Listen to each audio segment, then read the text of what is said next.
Hey, got a quick word for someone today. You have been like, God, I don't know if I'm enough. I don't know if I'm equipped. I don't know if I can do it because you have not been this way before. And the Bible speaks of this in Joshua chapter number 3, where the Lord began to speak to Joshua, and he said, make sure that there's some distance, because this way right here, you haven't been there before. But they had been made a promise. They had been made a promise of the Lord that they would inherit that space. So no matter what is ahead of you, you got what it takes, because the Lord is going to be careful to fulfill his promises.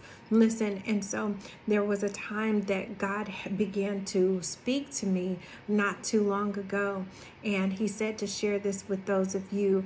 You know, when it came to Queen Esther, she had not reigned as queen before. Like, how is this going to happen? Am I equipped? Am I qualified for this thing? And there are some of you in different ways and spaces and areas of your life where you are like, God, I don't know if I can raise that child, Lord. I don't know if I can start that business. God, I don't know if I can be a parent, if I can be a good mother, if I can be a good father. You don't know, what it's like to be a husband or to be a wife. You don't know what it's like, if this is something you'll be equipped to do.